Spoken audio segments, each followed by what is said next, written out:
The team behind the Sexism project. So let's give them a hand. So this is the team. Hello. What sparked this? There's a phenomenon that happens when you have only women in a room together where you just start sharing the stories of all the stupid shit you've gone through, and sometimes it's funny, and sometimes it's horrendous, sometimes it's sad, sometimes it's terrifying. But it's a way to heal and vent and just know that you're not the only one going through this kind of thing.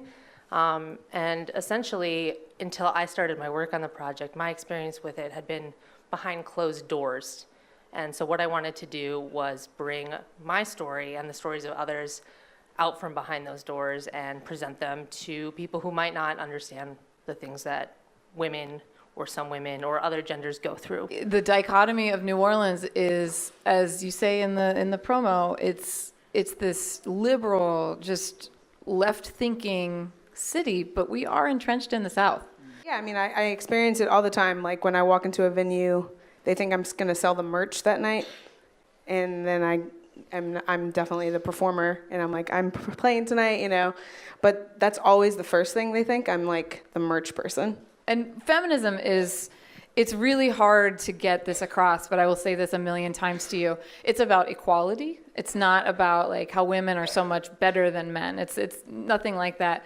But this isn't feminism. This is about people being held down by preconceptions based on gender. Feminism is obviously an excellent cause. It's really powerful, and it is the solution. And there's a lot of people that are still in a lot of pain because of gender structures and stereotypes that exist not only in our country but around the world. What was something that was surprising to you? Because unfortunately, I almost feel like those things are not surprising anymore. That's exactly what I was going to say. It's shocking to hear it because you go to a place where you don't want to believe that is still happening, but it's not shocking that it's happening. One performer, she is a little bit older, and she has a story about how she used to tour with, when she was young, she used to tour with an older male artist, and every time she entered the stage, he would find some way to either untie or cut the straps of her dress in front of an audience for entertainment purposes, and she would try and enter the stage from different directions to throw him off, but he always found a way. And I just remember I was skin crawling. There's another woman who was told that your voice is phenomenal, but you'd be a lot further in your career if you just get on your back. And like, I managed to hold it together during a lot of interviews, and then I just go sit in my car and bawl my eyes out and then go to the next one.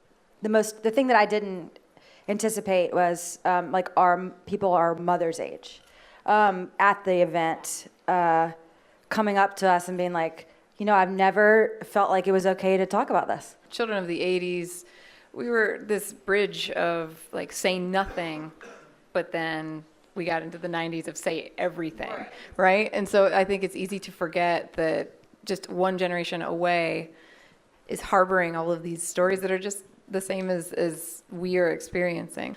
I don't want to minimize the atrocities in the experience, but like, what are the teeny things that you heard too? I mean, it's so easy to consider yourself lucky if you haven't gone through one of the easily identifiable, terrible experiences. But that in and of itself is pretty messed up, that you have to be lucky in order to not experience something terrible. Yeah, like sexual assault, you have to. Yeah.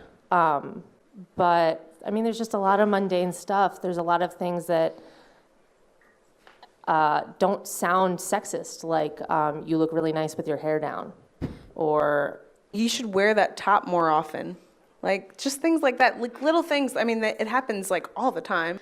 You can compliment a woman, just do it in a tasteful manner. And like, just a genuine compliment is way different than than a creepy guy saying you should wear compliment. that top more often. You should wear that top more often because I like the way your body looks in it, and I've been thinking about that over here on the sideline this whole time. That's what makes it creepy, not the compliment. Once you realize the social inequality that's going on, it should become our burden to bear.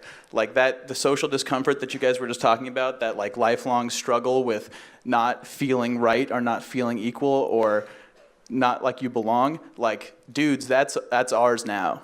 Like, you got to take that energy and then focus it towards changing yourself. Make yourself feel uncomfortable. Man, I love this guy. Okay, so they're going to stick around for more questions afterwards, but we need to give them a hand.